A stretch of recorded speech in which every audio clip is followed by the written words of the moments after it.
Hindi class.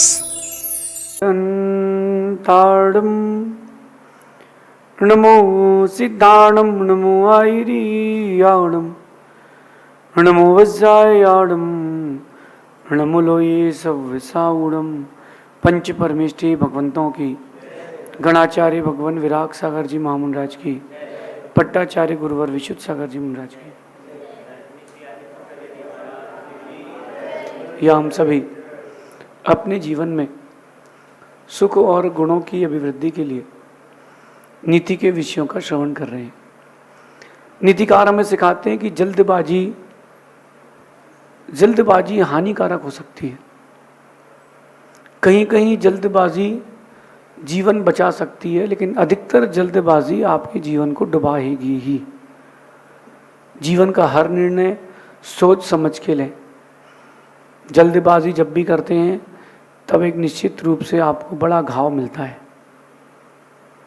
जब भी कोई एक्सीडेंट होता है तो जल्दबाजी के कारण होता है। जब भी कोई बड़ी समस्या आपके जीवन में आती है, जल्दबाजी के कारण आती है। रावण सोच करके निर्णय लेता, जल्दबाजी में निर्णय नहीं लेता, तो कम से कम रावण का अपवाद तो नहीं होता, मृत्यु तो होती। राम ने भी जल्दबाजी में निर्णय लेकर के सीता को वनवास दे दिया। अगर जल्दबाजी का निर्णय नहीं लेते, सोच के लेते, कम से कम अपवाद तो नहीं होता। उनके ही साथ के लोग उनकी निंदा तो नहीं करते। इसलिए जल्दबाजी का काम ना करें। कुछ चीजों के लिए सनई सनई स्थान दें। सनई सनई संस्कृत में एक पद आता है, सनई सनई यानी धीरे धीरे। धीरे धीरे अगर आप कोई काम करते हैं, मैंने देखा है कि धीरे धीरे बहुत कुछ कर सकते हैं। एक श्लोक मैंने नीति में पढ़ा था, सनई पंथा सनई कंथा सनई पर्वत मस्तके सनई विद्या च वित्तम च पंचैतानि सनई सनई। इसी पर आज अपन एक नीति करते हैं। सनई पंथा और सनई कंथा, 5 चीजें धीरे धीरे होती हैं। आपको अगर कोई मार्ग तय करना हो, पहले इतने वाहन नहीं थे, ज़्यादा से ज़्यादा रथ होते थे, राजा महाराजा के पास घोड़े होते थे, बैलगाड़ियाँ होती थी। सनई पंथा, वो धीरे धीरे ही एक मार्ग से दूसरे मार्ग को तय करते थे। सनई सनई धीरे धीरे। अपन भी चलते हैं, पैदल पैदल चलते हैं, पग पग चलते हैं। 200 किलोमीटर, 500 किलोमीटर, 1000 किलोमीटर, यूं ही हो जाता है। तो धीरे धीरे चलने से ही मार्ग तय होता है। आप अगर जल्दबाजी करोगे, शॉर्टकट लोगे, प्राण चले जाएंगे। आज लोग जो देख रहे हैं कि विश्व आगे बढ़ रहा है, देश आगे बढ़ रहा है, फ्लाइट्स चालू हो गई हैं, बुलेट ट्रेन चालू हो गई हैं। ऐसी भी ट्रेनें जो 1000 मील प्रति घंटा चलती है, 1500 किलोमीटर 1 घंटे में, ऐसी भी ट्रेनें हैं। लेकिन मेरा कहना है कि जो पहले छोटी लाइन चलती थी, अगर उस ट्रेन का एक्सीडेंट हो जाए या पटरी से नीचे उतर जाए तो ज़्यादा चोट नहीं लगती थी, क्योंकि गाड़ी बड़ी स्लो रहती थी। आप बस से जा रहे हैं, बस का एक्सीडेंट हो गया, बचने की संभावना है। और जो फ्लाइट से उड़ रहा है और फ्लाइट के इंजन बंद हो गया, टाटा समाप्त। तो जो जल्दबाजी वाला काम है, सुपर फास्ट वाला काम चल रहा है, वो हानिकारक है। सनई पंथा, जब भी कोई मार्ग तय करना हो धीरे धीरे तय करें। सनई सनई कंथा, कंथा यानी वो जो पहले की माताएं 2 क्रूशिया लेती थी और वो स्वेटर बुनती थी। याद है, देखा है कभी? वो ऐसा घुमाती रहती थी, फिर एक फंसाती थी, फिर घुमाती थी, फिर घुमाती थी। देखा ना? देखते रहना। सनई सनई कंथा, धीरे धीरे ही वो स्वेटर गुथती थी। धीरे धीरे एक एक धागा जोड़ते जाओ। फिर सनई पर्वत मस्तके, आपको अगर पर्वत के मस्तक तक जाना है तो बहुत धीरे धीरे चलना पड़ेगा। जहाँ आपने स्पीड ली, पैर स्लिप हो जाएगा, गए। और 2 बातें जो आखिरी की महत्वपूर्ण है आज की नीति की, सनई विद्या च वित्तम च। विद्या और वित्त यानी धन, ये बहुत धीरे धीरे आता है। जल्दी जल्दी आएगा तो जल्दी जल्दी जाएगा। जो बहुत ब्रिलियंट माइंड का आदमी हो, सुपर ब्रिलियंट, एक बार में याद हो जाता है, ऐसे लोग बहुत कम प्रसिद्धि को प्राप्त होते हैं। आप देख लेना, जो धीरे धीरे विद्या को घोट घोट के पीता है, उसके पास विद्या रहती है। सनई विद्या च वित्तम च। आजकल ज़माना शॉर्टकट का है। गेम खेलो, हेलीकॉप्टर उड़ाओ, गेम खेल लो, हेलीकॉप्टर उड़ा दो, 5,000 के 50,000। उड़ाने वाले को पता नहीं कहाँ तक लेके जाना है हेलीकॉप्टर। आप लोग यही तो करते हो, शॉर्टकट की ओर जा रहे हो। विद्या भी शॉर्टकट की ओर, धन भी शॉर्टकट की ओर, वहीं चोट लगेगी। आज की नीति यही कह रही है, धन और विद्या का लाभ धीरे धीरे ही होता है। इसके लिए कभी भी जल्दबाजी ना करें। इस विषय में जल्दबाजी से सिर्फ और सिर्फ हानि होगी। शॉर्टकट से पैसा ना कमाए, मेहनत से पैसा कमाए। अभी IPL चल रहा है, फिर वर्ल्ड कप चलेगा, फिर फलानी फुटबॉल की लीग चलेगी, सट्टे से पैसा कमा लो। जितने लोग खेलते हैं सब हारते हैं, जो खिलाता है बस वही जीतता है। और आजकल तो गवर्नमेंट ने बहुत सारे शॉर्टकट्स कर दिए। कैसे शॉर्टकट्स कर दिए? ऑनलाइन हो गया सब कुछ। आप अपना अपना ऑनलाइन में अपना सट्टा खेलते रहो, गवर्नमेंट को टैक्स मिलता रहे। राजा राम को मानने अच्छी बात है, लेकिन राजा राम के अनुसार जिए तो और अच्छी बात है। राम के नाम पर राजा बन जाना बड़ा सरल है। मेरी बात को गंभीरता से समझना। राम के नाम पर राजा बन जाना बहुत सरल, इट्स वेरी इजी। लेकिन राम के जैसा राज्य संभाल पाना बहुत कठिन है। जो ये शॉर्टकट चल रहे, पहले लॉटरी चलती थी, हर व्यक्ति लॉटरी लगाता था। तो एक 10 रुपये की गड्डी आती थी, 10 रुपये वाली लॉटरी आती थी, उसमें 100 लॉटरी होती थी। 1,000 रुपये की एक गड्डी पड़ती थी, नंबर थी। अब आप देखना, या 100 गड्डी वाली थी तो 1,000 रुपये उसको कॉस्ट आती थी। एक व्यक्ति को इनाम मिलता था 500 रुपये का, 300 रुपये का, बस 10 रुपये के 300 एक ही व्यक्ति को मिलेंगे।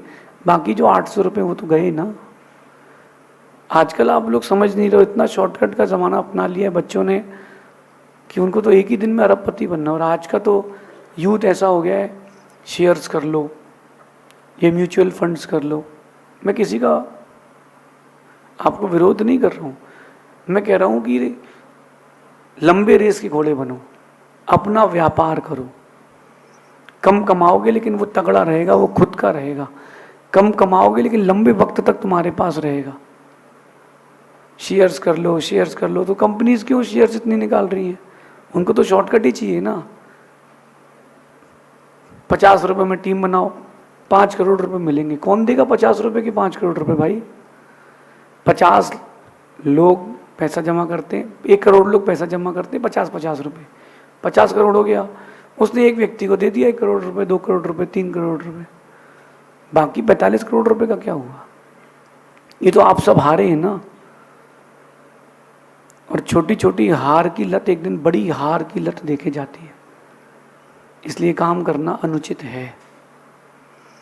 धन और विद्या के लाभ के लिए कभी भी जल्दबाजी नहीं करना, कभी भी जल्दबाजी नहीं करना। वो जो देखते अपन कि दुनिया का सबसे बड़ा पैसे वाला आदमी है, वो शेयर्स के दम पर है। अब शेयर मार्केट बंद हो जाए वो कुछ भी नहीं है। उसको ही पता है कि शेयर्स के दम पर मैं ऊपर उठ रहा हूँ, अगर शेयर मार्केट बंद हो जाए तो मैं कुछ नहीं हूँ। क्योंकि वो 10 रुपये का शेयर 3,000 रुपये का दे रहा है। करोड़ों शेयर्स हैं, करोड़ों रुपए का प्रॉफिट है। ये गहरी बात है। मैं मानता हूं कि धन घर चलाने के लिए, परिवार चलाने के लिए, धर्म करने के लिए भी जरूरी है। धन जरूरी है जीवन जीने के लिए, लेकिन धन जरूरी नहीं है ऐश करने के लिए। आज अपने गांव में है, यहाँ का आदमी भी पैसा कमाता है, लेकिन जो होटल जाके खाता है वो पैसा व्यर्थ करता है। जिसको शौक लग जाते हैं ना, फिर वो शॉर्टकट ढूंढता है। अगर कोई राजनेता या अभिनेता या कोई बड़ा व्यक्ति चाहता है, सोचता है कि भारत को विश्व गुरु बनाना है, तो ऐसे विश्व गुरु नहीं बना पाओगे आप ये गेमिंग करा करके, ताश खिला करके, टीम बना करके कोई, कभी आप देश को विश्वगुरु नहीं बना पाओगे। देश को विश्वगुरु बनाने के लिए सबसे पहले व्यसन बंद करना पड़ेगा, तभी देश अपना विश्वगुरु बन पाएगा। जो शराब पीता है उसको मांस खाने की आदत हो जाती है, शराब और मांस के बाद उसकी विपरीत प्रवृत्तियाँ हो जाती है, पर स्त्री के पास जाने की इच्छा होती है, फिर उसके पास पैसे नहीं होते तो चोरी करता है, डकैती करता है। अल्टीमेटली एक गलती से ही सारी गलतियाँ प्रारंभ होती हैं ना। तो विश्वगुरु बनाना है देश को तो मेहनत सिखाना पड़ेगी। आप देखो कि पहले 70-80 रुपये में लेबर मिलती थी, दिन भर काम करती थी, आज 300 रुपये में लेबर नहीं मिलेगी, 500 रुपये में लेबर नहीं मिलेगी आपको। लेबर के पास जाओगे, बोले भैया हमको गवर्नमेंट दे तो रही है 1 रुपये किलो में चावल, 2 रुपये किलो में गेहूँ, 5 रुपये किलो में शक्कर, हमारा काम चल तो रहा है, हम क्यों मेहनत करें। हम एक दिन काम करते हैं, 300 रुपये कमाते हैं, 200 की शराब पीते हैं, 100 घर में दे देते हैं। देश और संस्कार, संतति, भारतीय सभ्यता सब नीचे जा रही है, डाउनफॉल में, और उसका कारण है जल्दबाजी। जल्दबाजी, धन के संग्रह में कभी जल्दबाजी नहीं करना, क्योंकि जल्दबाजी में किया गया संग्रह किया गया धन गलत रास्ते से ही आता है। नीतिकार कहते हैं कि जो बहुत बड़ा समुद्र होता है ना, बहुत बड़ा समुद्र होता है, वो कभी भी स्वच्छ नदियों से नहीं भरता, उसमें नाले भी रहते हैं, और ये शॉर्टकट है। कभी आप समेत शिखर जी गए हो और शॉर्टकट मारा हो और एक बार पैर स्लिप हो तो नीचे फिर डोली से आना पड़ता है, हाथ पैर टूट जाते हैं, बच के। और खासकर तब जब पानी गिर रहा हो, काई लगी हो, तो पंचम काल है, दुखों काल है, यहाँ वैसी दुखों की काई लगी है, धक्का देने वाले और लोग पीछे लगे हुए हैं, क्यों अपन परेशान हो। अब बात करता हूँ विद्या की। आजकल के बच्चों में एक ही चीज़ चाहिए, स्टडीज़ करना, हायर एजुकेशंस। हमको बहुत ऊंची पढ़ाई करना है, हमको डिग्रीज लेना है। भारतीय शिक्षा पद्धति का स्तर कहाँ जा रहा है। पहले 11th पास व्यक्ति इंजीनियर का दिमाग रखता था, आज इंजीनियर का पास आउट व्यक्ति गधा है। ज़्यादा ज्ञान की प्राप्ति हो गई है कि डिग्री की प्राप्ति हो गई। पहले के लोग वास्तु के चक्कर में नहीं पढ़ते थे, उनका घर वास्तु से ही बनता था। अब वास्तु के चक्कर में पढ़ रहा है, कुछ भी नहीं हो पा रहा है। विद्या के लिए धीरे धीरे, और विद्या के लिए घर छोड़ करके विद्या मिलती है। घर छोड़ने से मतलब आप जब तक घर से दूर नहीं जाओगे विद्या नहीं मिलेगी। भारतीय खून में नौकरी नहीं है, भारतीय खून में एंटरप्रेन्योरशिप है, भारतीय खून में व्यापार की ताकत है। लेकिन व्यक्ति, आज का youth degree degree degree degree degree, देखो बड़ा कितना कठिन हो गया आज का एजुकेशन सिस्टम। विद्या लाभ, नर्सरी के एडमिशन के लिए भी माँ बाप को डोनेशन देना पड़ेगा अच्छी स्कूल में चाहिए तो, और उस नर्सरी के बच्चे को पहले एग्ज़ाम देना पड़ेगा। पहले क्या होता था, सर हमारे बेटे को एडमिशन, हाँ नाम बताओ, ठीक है कल से आ जाना, हो गया एडमिशन। लाल शर्ट है तुम्हारे पास, नहीं है तो खरीद लेना लाल शर्ट और पीला पजामा पैंट, इतने में तो एडमिशन हो गया। अब हर दिन की अलग अलग ड्रेस, बुक्स चाहिए तो वहीं से लेना।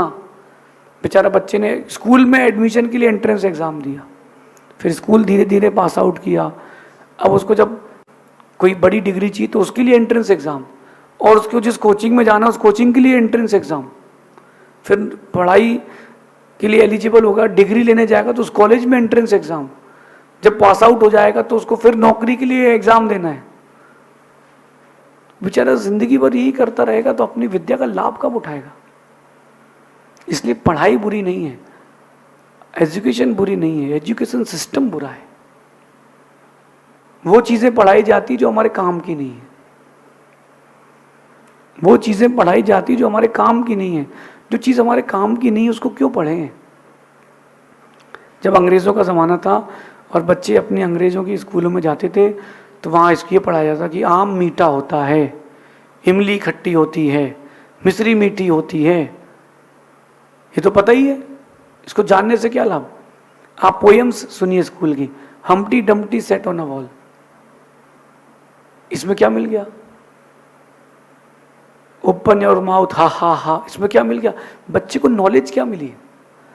लेकिन जो पहले की स्कूल होती थी उसमें देशभक्ति की कविताएं होती थी, नैतिकता की कविताएं होती थी, माता पिता की सेवा की कविताएं होती थी, गुरुजन के प्रति विनय की कविताएं होती थी, पोएम्स होती थी। उसको लोग पढ़ते थे, जीवन में उतारते थे। शिक्षा का स्तर गिर रहा है, डिग्रियां बड़ी बड़ी मिल रही हैं, और इसके लिए कहीं ना कहीं हम सब जिम्मेदार हैं। इसलिए विद्या का लाभ भी देख करके करें और अपनी रुचि से करें, जल्दबाजी ना करें। आजकल के माता पिता बच्चे को 2.5-3 साल में स्कूल में डाल देते हैं। मैं तो कह रहा हूँ धिक्कार है इन माता पिता को। क्यों? बच्चे की जिंदगी छीन ली आपने। उसके ऊपर प्रेशर कितना आ गया। 5 साल में दिमाग डेवलप होकर के वो चीज़ों को पढ़ता, वो ज़्यादा ग्रास्प कर पाता। छोटी उम्र में इतना लोड बच्चे के ऊपर। अब अगर किसी को बोलो तो बोले हमारा बच्चा पीछे रह जाएगा। अरे पीछे रह जाएगा कोई बात नहीं, बच्चा तुम्हारा बच्चा तो रहेगा। जल्दबाजी ना करें, बच्चों को पढ़ाई में भी थोड़ा रिलैक्स दें। और बच्चों से कहना है कि देखा देखी करके सब्जेक्ट ना लें। एक बच्चा पूछ रहा था मुझसे कि हमारी एक फ्रेंड थी, उसके चक्कर में मैंने बायो ले लिया गुरुजी। अच्छा, मैंने कहा फिर? बोले 11th में तो हम साथ में पढ़े, जैसे तैसे तो मैं पास हो गया, क्योंकि मेरा बायो पढ़ते ही नहीं था, बनता ही नहीं था। उसके चक्कर में एडमिशन लिया, उसने स्कूल बदल ली गुरुजी। अब मैं क्या करूं? तो मैंने कहा तू भी उसी स्कूल में एडमिशन ले ले। नहीं, उस स्कूल में नहीं ले पाऊंगा, एडमिशन फुल हो गए गुरुजी। अब बोले अब मुझे बायो पढ़ना ही नहीं है। जल्दबाजी का निर्णय ना। अपनी शक्ति देख करके, अपनी रुचि देख करके पढ़ाई करना चाहिए, जल्दबाजी नहीं। ध्यान रखना, जल्दबाजी से होती है हानि, इस बात को जल्दी समझ लो ज्ञानी। जल्दबाजी से होती है हानि। आप गाड़ी चलाओगे जल्दबाजी में, एक्सीडेंट पक्का है। किसी का हाथ रखा रह जाएगा, तुम गेट बंद कर दोगे, पता ही नहीं चलेगा। जल्दबाजी, एकदम से आपने स्पीड से गाड़ी टर्न करी, पलटेगी। जल्दबाजी। ये जिस जगह पर अपन बैठे हैं, पत्थर का मंदिर है, जल्दबाजी में नहीं बना।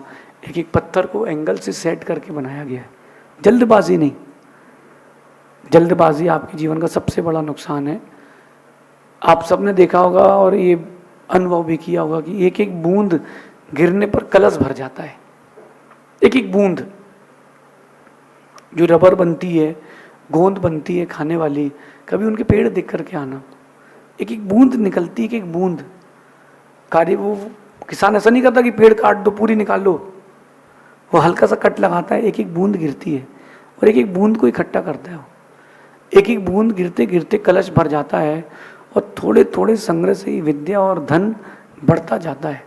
मैंने अपने जीवन में ऐसे ही विद्या का अर्जन किया है, आप भी वैसे ही करें। एक साथ 25 बुक्स ना पढ़ें, एक बुक लें, वो पूरी ख़त्म करें, फिर सेकंड बुक उठाएं। 5 बुक आप टेबल पर रख लो, एक भी बुक नहीं पढ़ पाओगे। आज मैं अभी आपके सामने नीति कर रहा हूँ तो केवल एक ही डायरी लिया हूँ ना, मेरे टेबल पर और कुछ नहीं है, फोकस रहता है। इसलिए जल्दबाजी ना करें। विद्या और धन की प्राप्ति के लिए थोड़ा साहस के साथ, धैर्य के साथ काम करें। शेष आगे देखेंगे। भगवान महावीर स्वामी की